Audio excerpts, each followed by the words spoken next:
O diba? Napagkalakas ng loob na isang tao gumawa ng masama. Kasi ang sasabihin na yan, ay magpahing kayo. Wala namang ebidensya, di ba? Ngayon, maganda rin yan gano'n. Kasi nasa demokrasya tayo, kaya yung iba nga, kahit talagang nagnakaw sa gobyerno, di ba? Kinurap na yung budget ng gobyerno, talagang sasabihin para yun lang, hayaan na natin yan kasi kumpleto naman ang dokumento. Di ba?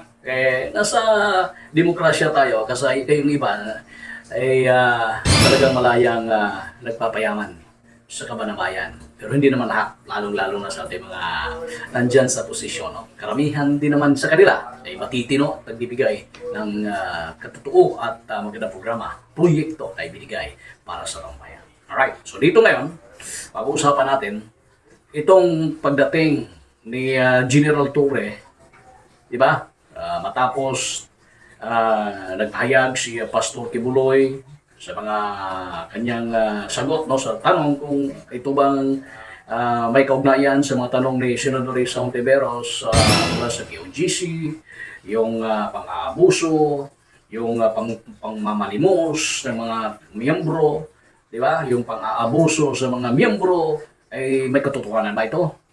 Ayun, dinig naman natin na i-deny, no? Sinungalingan ni Kibuloy na walang katotohanan, walang polisiya na ganyan ang QGC. Sabi ni Senador Risa, hindi sa walang palisi, pero kayo ba mismo nagutos na gano'n ang gagawin? Wala. Kasi puro naman palisi yung di ba? Nasanay kasi si Pastor Kibuloy na lahat ay dapat may polisiya. Parang gano'n yun para maging smooth, no? Operation. Ngayon, di ba, nasagot na niya yun hanggang sa umabot na itong PNP ay nagbigay na ng update no, sa Senado sa kanilang investigasyon hanggang sa kung paano napasakamay si Kibuloy sa batas sa kapulisan ito. Pagkikita. Paano pong nakustudiya kayo sa kamay ng gobyerno, ng ating law enforcement With agencies? that issue po, I also invoke my right to remain silent. All right. Sige. Bago po ako, ngayon po tungo tayo sa ating law enforcement naman. So kung maaring matanong ko naman muna si General Torre, sir.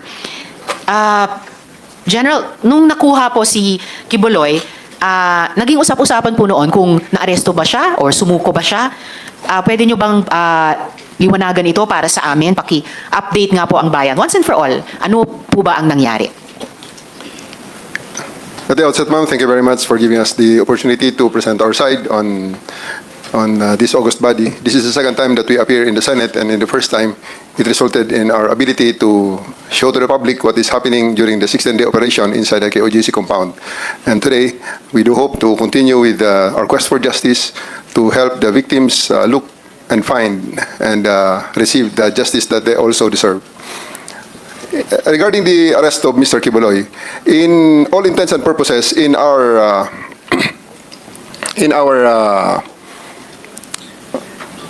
whole operations, he is arrested because he submitted himself to my representative because he has no other options other than submit himself to the custody of the law. Because whether he like it or not, he has no other options during the time, because I have 4,500 people around him inside his compound, and 1,200 is concentrated on the two buildings that he has control of. On the part that he is saying that he voluntarily surrendered, it is just on the colloquial and the popular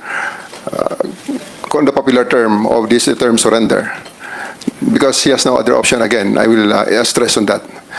Because all the other units there that provided us with assistance only provided prisoner transport from the place he is arrested to the place where he is detained. So that's the synopsis of everything that transpired during that day on September 8th, when he took custody of him to make him answerable to the crimes that he is charged of in various courts in the Philippines. Salamat po, General. And bilang isang sibilyan, isang mambabatas, naiintindihan ko na anuman yung colloquial or popular term na gamitin, ang outcome ay nasa kamay na siya ng ating mga otoridad dahil sa environment na na-create nyo on the ground, no? Kasama itong 4,500 personnel nyo, na yung 1,200 ay doon lamang nakakonsentrate sa dalawang building kung saan siya tumagal, no, ng ilang mga Yes, mga ma'am. araw. I Yes, do believe, General. ma'am, I do believe that the term surrender and arrest is being debated upon. Well, I do believe that the camp of Mr. Kibuloy would like to model the issue on the term the surrender and arrested because it has great bearing on the criminal case that they are facing, ma'am. So they can use the voluntary surrender term as part of their maybe their defense for and prayer for leniency and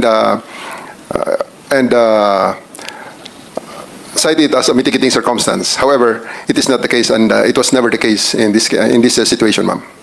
Well, in any case po, General, tulad ng nagtiwala kami sa PNP na sa tulong ng ibang mga other units na nag-a-assist ay mapapasakamay nyo rin si Mr. Kibuloy, may tiwala rin ang komite ngayon sa Department of Justice na ma-handle alang-alang sa mga victim survivors at alang-alang sa ating bayan yung mga kaso ni Kibuloy. General, ang sabi nyo po ay may mga continuing crimes na nagaganap sa loob ng KOJC compound.